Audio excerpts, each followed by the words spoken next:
Hi, this is Matt Peterson, founding editor of The American Mind and vice president of education at the Claremont Institute. Today, I want to talk to you a little bit about why our news media sucks right now. And, I think it's a good time to analyze the real problems that we have on our side, on the American right, when it comes to our media.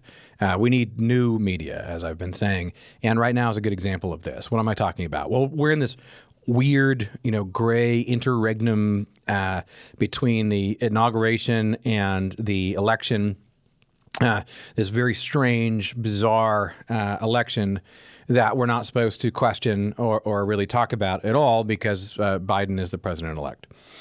And the problem I see is that right now there are many people who could be convinced that there was some kind of fraud. They think something shady went on, something happened. They're aware vaguely that the Democrats did change the rules midstream throughout this, throughout the election season, and somehow that led to ballot harvesting and all these things. They don't sound good, but no one's quite sure. There's a lot of people who are people of goodwill who support Trump, and they're not quite sure what the argument is or what exactly the evidence is. Right? There's no evidence. There's no evidence. Well, yes, there is evidence. There's troubling evidence that needs to be investigated. But the problem we have is that most people are getting their information from really from individuals.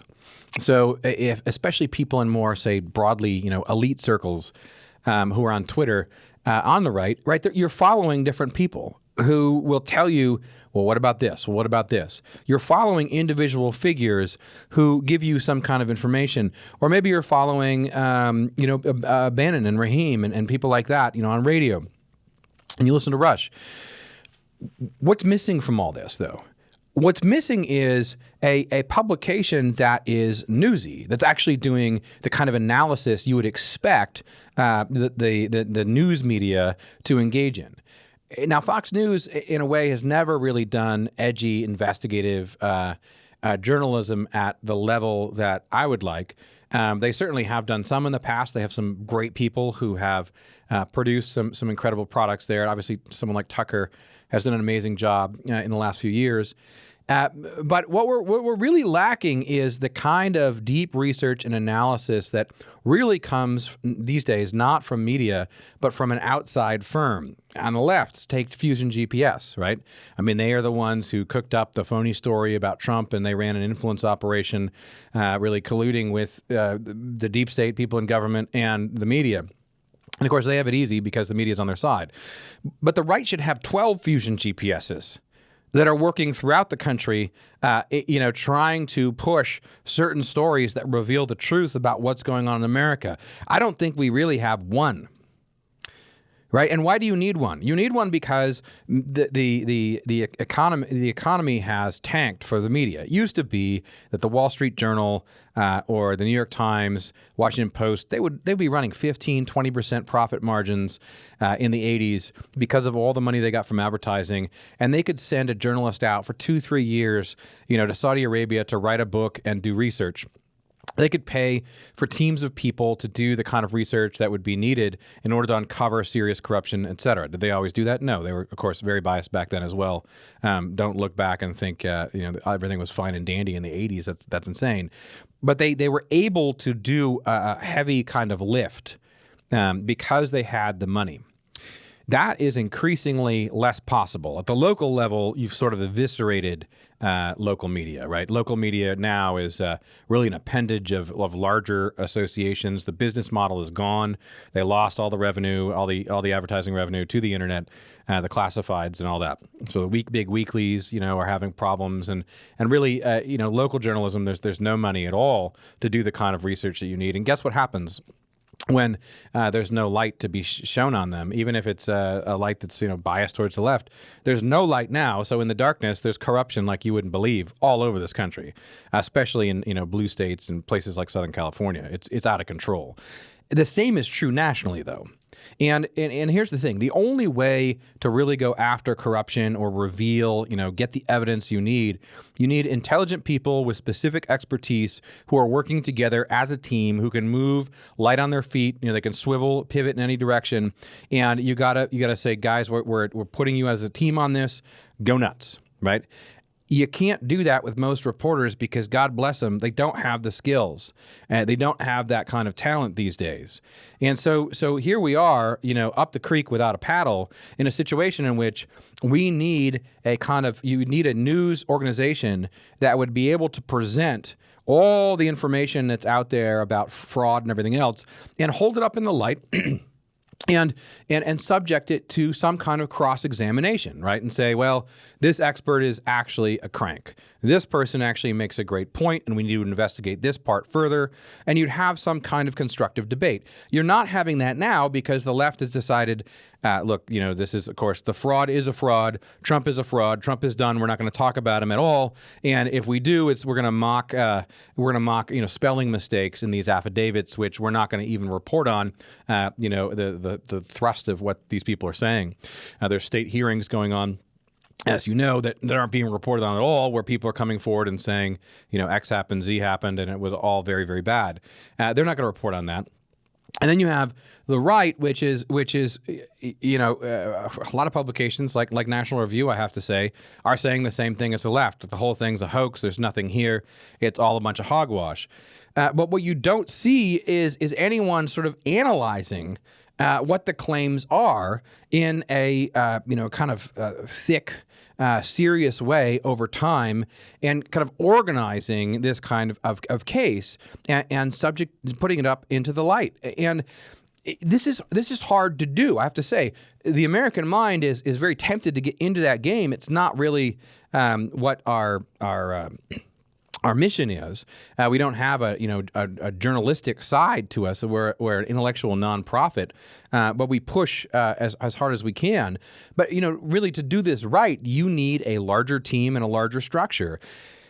One more thing about that: the reason you need a larger structure and a serious kind of separate journalistic entity on the right that actually breaks news is because we don't break news now.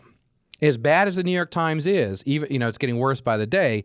They still have an operation where they can actually break stories.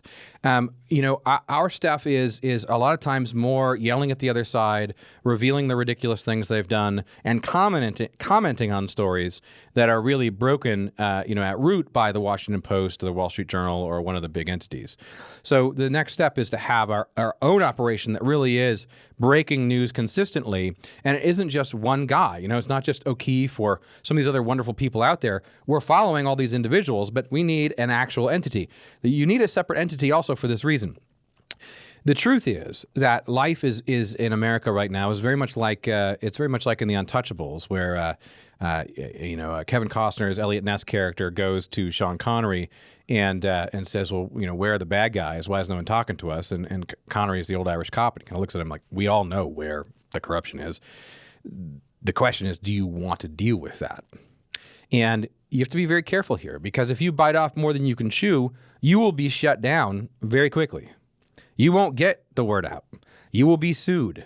You will be cut off at the pass. You can't go after the largest sharks in the sea unless you have the protection of lawyers and money that a larger outfit affords you. That's just the truth. That's the way it is. So when you think about what's at play now, right, and why some people, some organizations aren't doing the sort of analysis they should be doing.